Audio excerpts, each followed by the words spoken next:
Welcome back to Taival Outdoors. My name is Joel, and today it's time for this year's first winter overnight backpacking trip. I have my tarp with me, as always.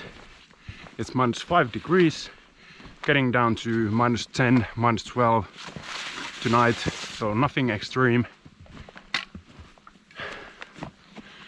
Just out here enjoying the early winter and being outdoors.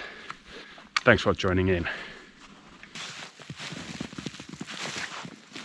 Deer tracks. So let's address the obvious thing first. There isn't a lot of snow. And yes, I'm carrying a shovel and snow anchors with me. I was basing my gear on the conditions and amount of snow I had where I live. And I thought that this place isn't that far away. The situation would be this much different. Of course, the shovel, snow stakes, those are just extra weight.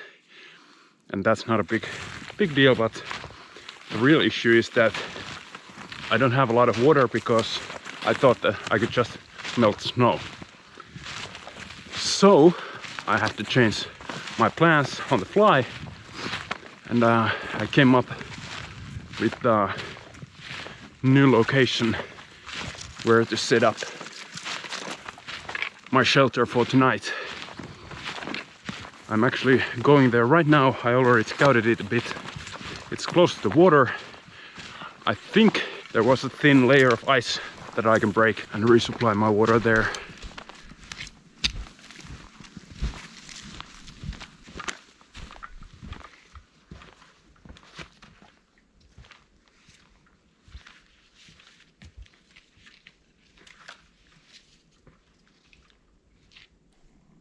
Okay, so here I am. As you can see, there's plenty of water for me. I think I could set up either here or then down there, and I'm inclined to go down there first to see how it is.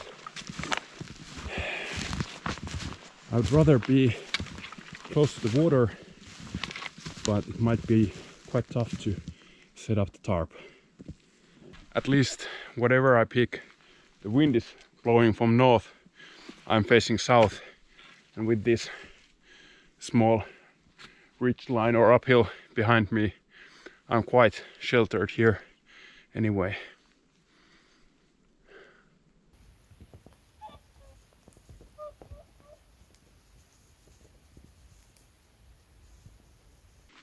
This is also the first time I'm using these load lifter straps with the kit pack. In fact, when I did my kit pack review a couple of months ago, I didn't even mention these straps because frankly I didn't remember that these exist. But then I saw the Hill People Gear new kit pack kind of overview video, and in it the guy said that these come with every kit bag. So I dug up my drawers and found these, and now testing them out. The idea is that when attached these rim locks, they would take the weight of the kit bag and transfer it to this rucksack harness or the shoulder straps, and that way maybe balance the weight a bit better. Not sure how I feel about them just yet. It's always now an extra step when taking the rucksack off or putting it on, but we'll see if it grows on me or not. But now, before starting to set up any shelter, I need to make some food. I haven't eaten anything today. It's already 1 o'clock, so it's about time. I have something special for this one. Stay tuned.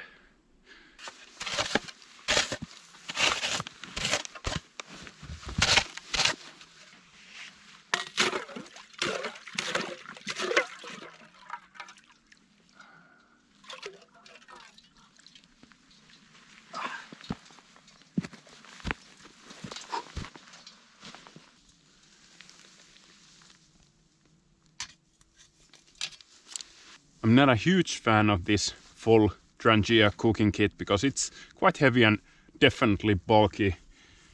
Many times bigger than my normal cook set, but it has a place in my winter gear because when you are going to melt snow, you need big pots, and this one comes with 2 good sized pots and definitely has its uses during winter.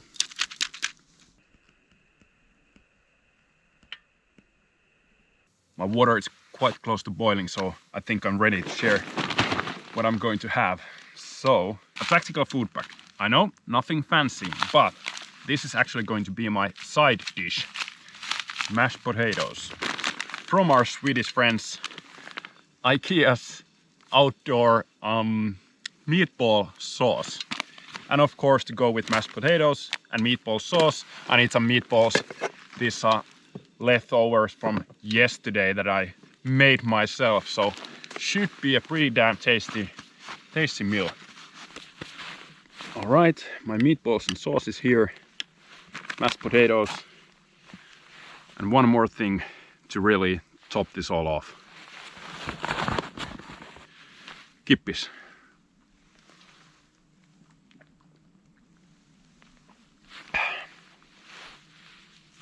So there's my mashed potatoes and bacon.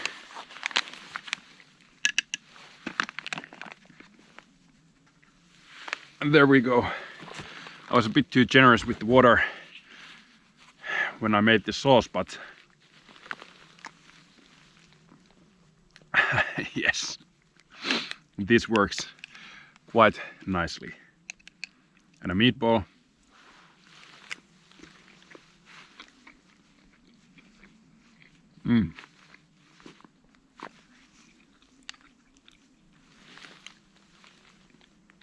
Very good.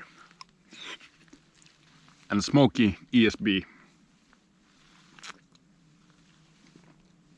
The name of this beer is Laavu, which of course means a lean-to shelter, and when I saw that beer I knew that I had to get it and then drink it somewhere out in the nature, hopefully at a lean-to shelter, but no lean-tos in this location, but I figured why not. Works quite well in these conditions as well.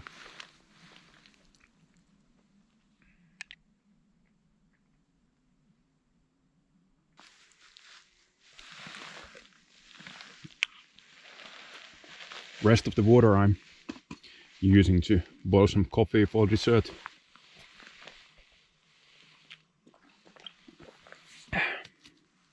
But all in all, not a bad setup, although I say so myself.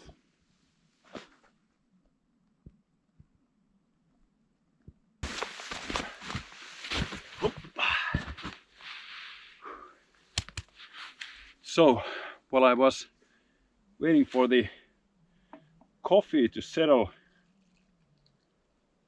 I went ahead and set up the tarp over there. I think you might be able to see it, but it's a brown tarp against brown backdrop, so it might be a bit difficult to.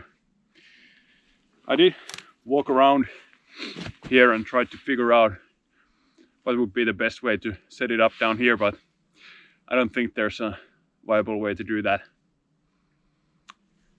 Not enough attachment points from trees, and of course this being all exposed rock, hard to put down any stakes either, but I think I found a pretty decent spot up there and the setup is almost done. But some afternoon coffee first and then I'll get you guys up there.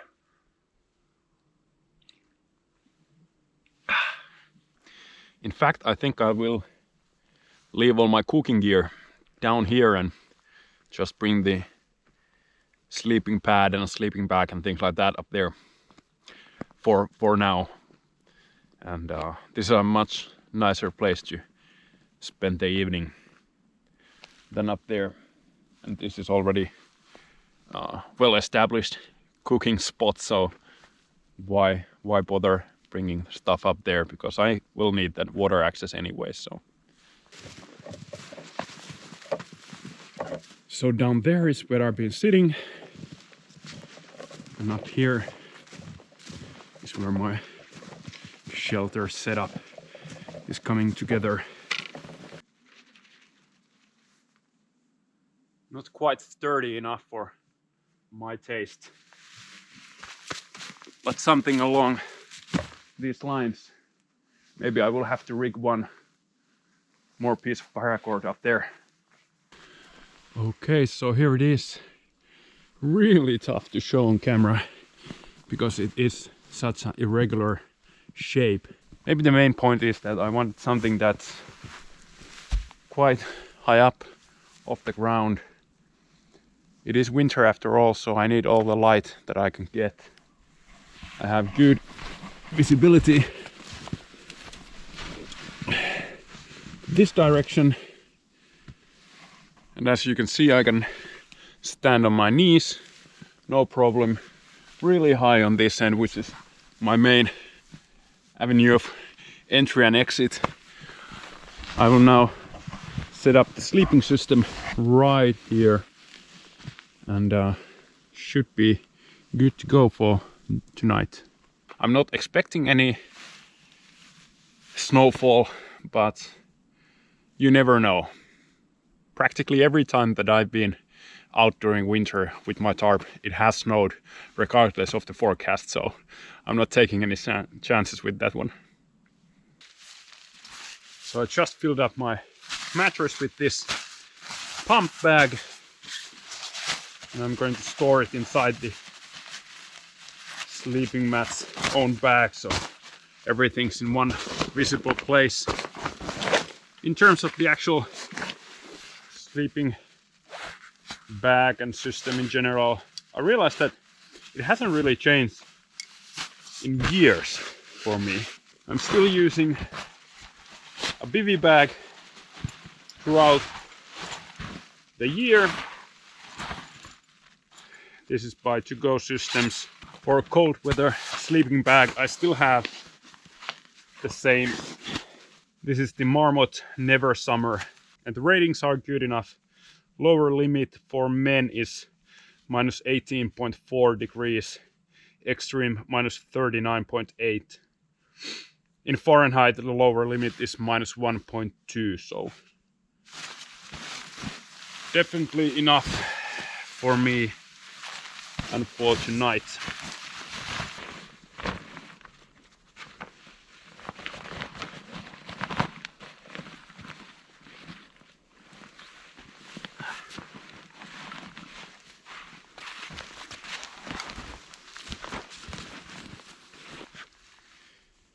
Now you're probably wondering, is he going to boil some more water? Is he going to do anything else besides eat? Well, my friends, winter camping is all about eating. Or not even eating, it's about refeeding. And that's what I'm going to do. Still, sun is just about to go down. It's losing daylight fast. So I figured why not to start boiling the next batch of water. As you might have seen, I have a big thermos, almost now full of water that I brought from home, but I'm thinking that I'm probably going to save that for tomorrow morning, because while I was hiking here, I saw like a little picnic table set up. If the weather is nice during morning, I think I'm going to pack my things up and then go to those tables and then start making breakfast there with this water, so I don't have to rely on the lake being accessible. Definitely getting a bit colder now. I just checked and it said it's -7, and I think it goes down to -10 or 11. If you're new to the channel, first of all, welcome. But I just wanted to say that sleeping under a tarp during winter is not a gimmick that I would do for this channel or anything like that. It's just, I'm not a tent guy. I have one big tent, but I never use it. I got it for free, but I haven't found any use really for it. It's like a big 3-person tent.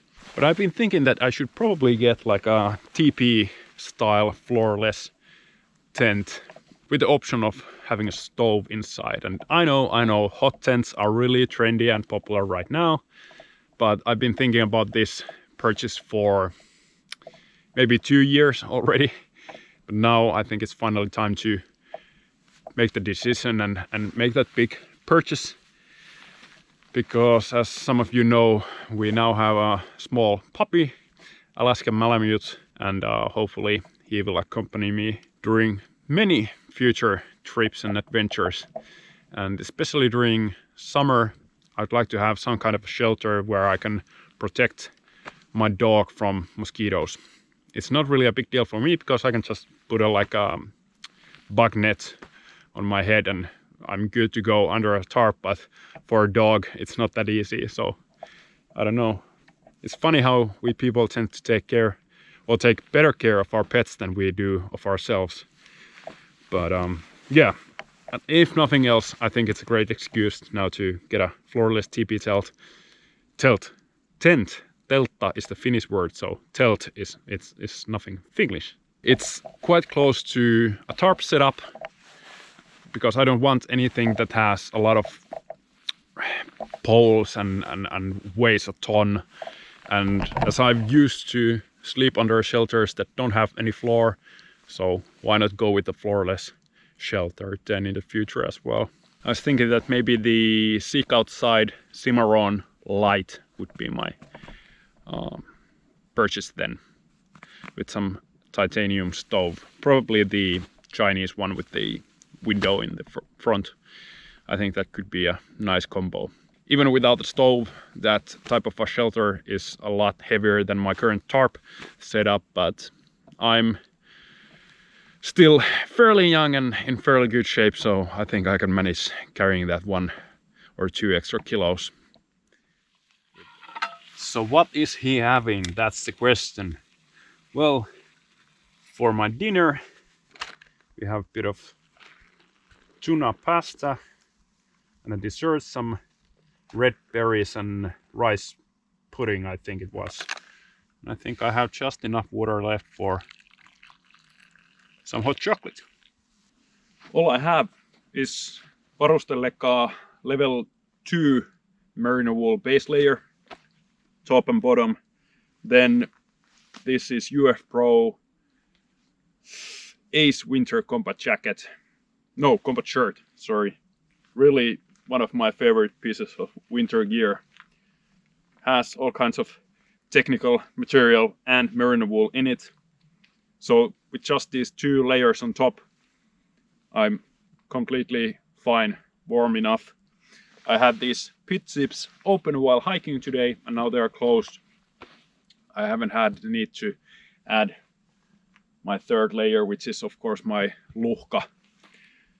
As for bottoms, I have 511 Quantum TDU pants with 511 knee pads, and then wearing Mendel Sölden boots, basic winter hiking boots, and of course merino wool beanie on top.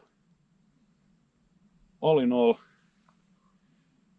quite minimal amount of layers at this point, but definitely it's nice to have good outer layer. This combat shirt and then pants with knee pads, those are really lifesavers, I think, during winter camping when you're kneeling down and things like that, and then moving about. You need to have good ventilation anyway, so definitely that's why these pants have stretch panels and things like that that breathe. Same with this shirt. So moisture management needs to be on point when moving, but when stationary, it's good to have that merino wool against your skin. It really makes a big difference. I don't have much additional lights or anything like that with me, so we'll see how it goes filming wise. But as always, when I go outdoors to enjoy the nature, do camping, hiking, things like that. Filming is a secondary thing, so that's why I don't have a lot of filming gear with me. hope you guys can still see something and get something out of this trip.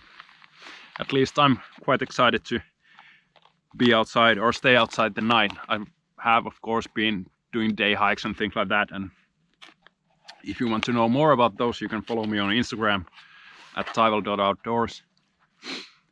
But haven't really been properly camping outside for quite some time, and especially during winter I feel like it's always fun. Camping during summer is fun, but it lacks the little something that winter camping has. What about you guys? Do you like winter camping? Have you done a lot of it already this season? All right, let's try this dessert. Not a big fan of desserts, or let's say sweets in general. I like honey, but that's about it. I don't have any candy or chocolate or things like that with me. Or I actually never do.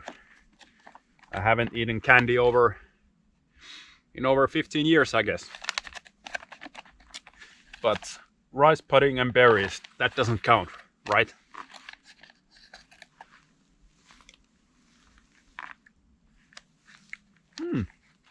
Very nice.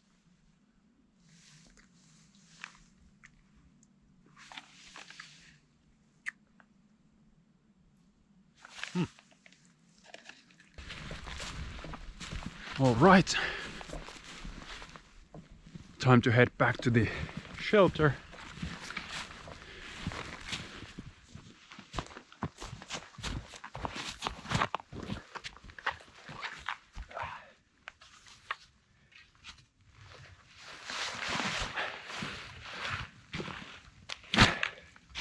I do have one light with me. This is the Empowered Lucy inflatable solar light.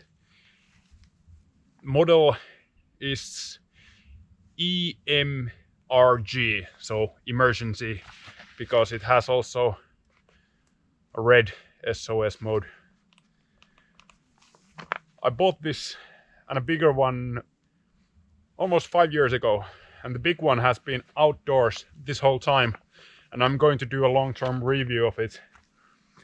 Both are still working, but this handle where you should be able to hang it from somewhere is almost broken on this one and completely broken on the other one. But I will maybe just put it up here or somewhere. Let's see.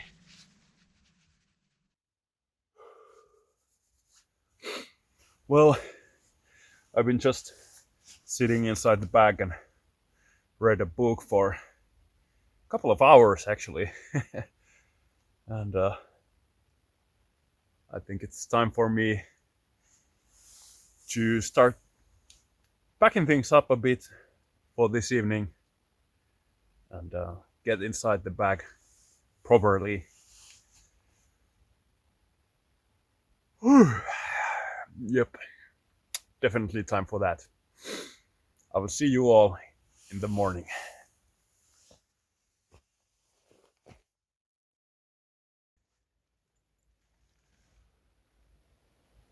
Good morning, folks. Just as I expected, it did snow last night. It snowed hard enough for me to wake up at one point to the sound of it. But because it was snowing and it still is a full cloud coverage, it wasn't cold. In fact, it's right around -7 still. The last forecast that I checked before I came here said that it should go down to a bit colder temps and not snow until tonight. So the forecast was off by quite a bit, but that's why you prepare.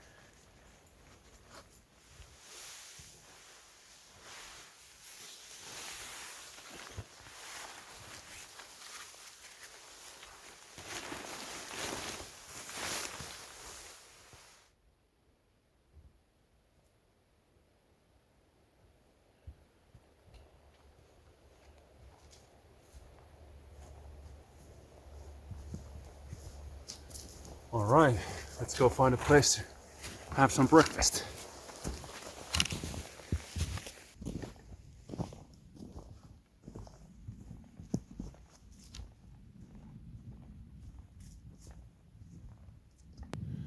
The lake looks quite different today.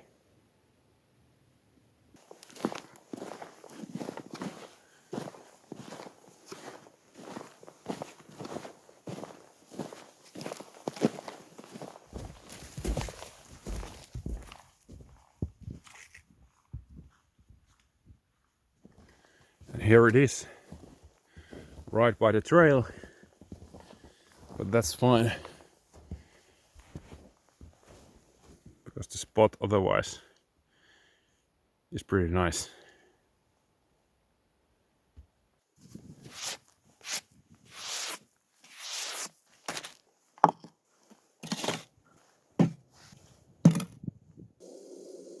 So the water is very close to the boil. Same tactic as usual. First, I will take a bit of this water for my morning oatmeal. Then put in the coffee, let it simmer for a minute. I'm quite sure the wind has shifted a bit. I still have that massive uphill on those cliffs on my north side where it did wind yesterday and I was completely protected, but it's now coming a bit more from the east, southeast. So if I would have been here a day later, I would have had to camp then on the north side to be protected. But I don't think there were as nice places just by the shoreline as it is over this side. Again, a nice drop down there.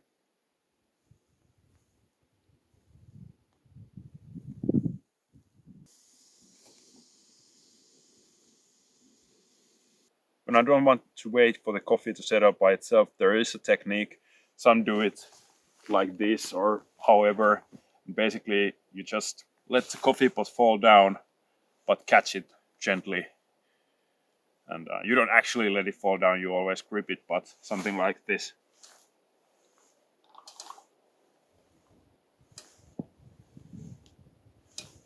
And that pushes the coffee grind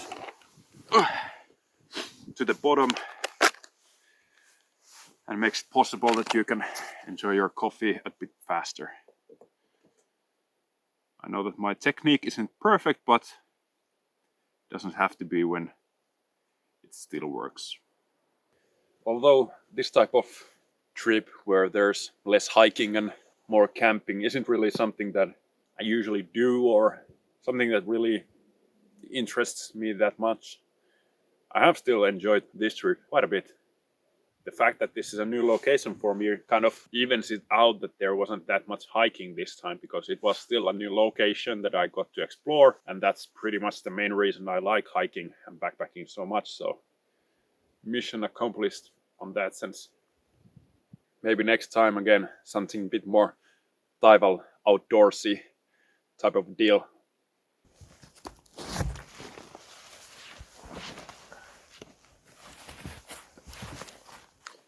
I'm still not sure about these kit bag load lifters. Seems like an extra hassle.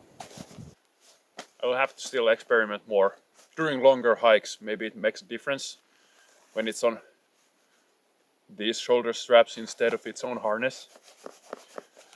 Feel like there's too many straps in my system already.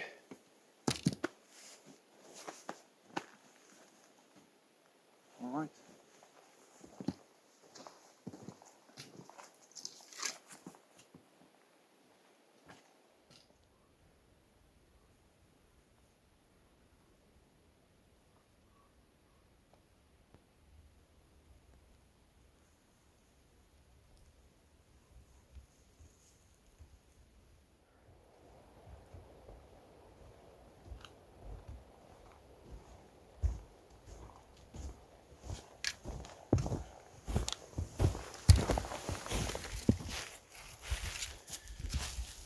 Okay, I think this is the end of the trail for me today. Thank you all for joining. If you enjoyed this episode, you can check out my other adventures from that playlist over there. My name is Joel, you've been watching Taival Outdoors. Thank you, and I will see you all in the next one.